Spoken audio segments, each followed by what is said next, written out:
Hey, what's up, dudes? Today I would like to tell you about what might just be the GOAT of sweaters. The Fisherman sweater from SNS Herning I was able to pick up from Old House Provisions in Old Town, Alexandria. Let's do it.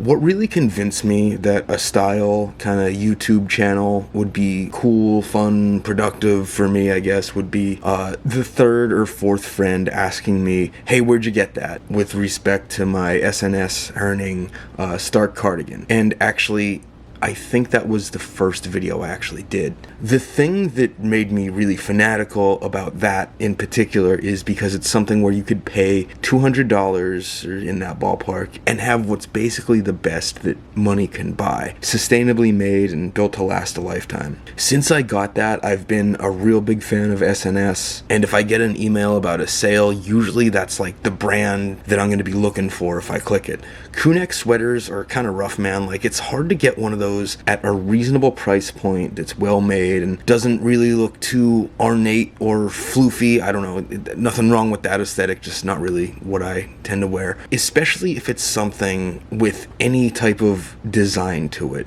where it's not just totally plain Jane. A lot of the times I try on a sweater and I just kind of like feel like it's wearing me, or I'm trying too hard or whatever, and that might be because I never really grew out of my black hoodie phase, you know, I don't know. I always looked at the SNS Fisherman design as like, okay, that's cool, I see it, I get it, it's whatever. To me, it's inconsequential because it's just not really something that would get a lot of use in my closet. In the US, it's pretty rare to see anything really SNS in person, but like I mentioned in my last video, in Old Town Alexandria, there's a new store called Old House Provisions that sells SNS. When I first saw the Fisherman in person there, first off, the color is so dark. You know, I really like things black. I legitimately thought this was black. It's such a dark navy. So that was a huge plus for me. But it also kind of functions as a navy, I guess, when I need it to. But also, it just seemed to have this kind of vibe to it. Like relaxed, but also kind of a little bit rugged looking, which is cool. I like turtlenecks that aren't really turtlenecks. So I've seen similar designs called like roll neck. I just kind of like that. Kind of like something that keeps your neck warm without like being too much. I don't like looking like the turtleneck dog meme. So there's a pattern here and it's cool.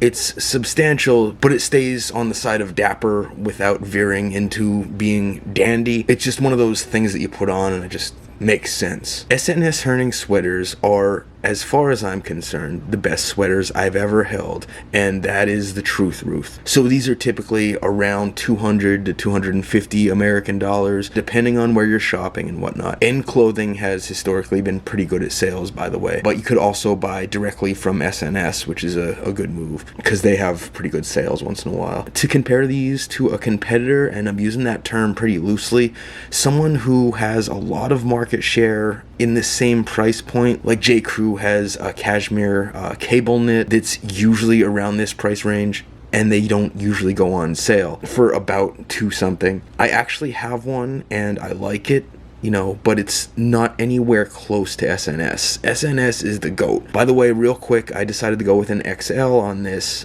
for a slightly looser fit. I think I could have done a large too. That would have been a little bit on the tighter side, but you know, it's up to you how you wear your sweaters or whatever. But anyway, I like to assign letter grades on my channel, typically A, B, and C. Haven't really given out anything lower than that. In my opinion, this is the best. This is the best money can buy, and it's probably the best for most dudes out there. The color, the styling, the craftsmanship, the price point is really good for what it is. So to me, this is an S rating because it's pretty much peerless as far as I know and as far as I've experienced. Again, not cheap, but quite possibly the best in the world. Thank you to SNS Herning for responding to my emails, and thank you to Drew at Old House Provisions in Alexandria, and everyone for watching. All right, that's all I got on this one. What do you think? As usual, feel free to speak your mind in the comments. Until next time, peace, my dudes.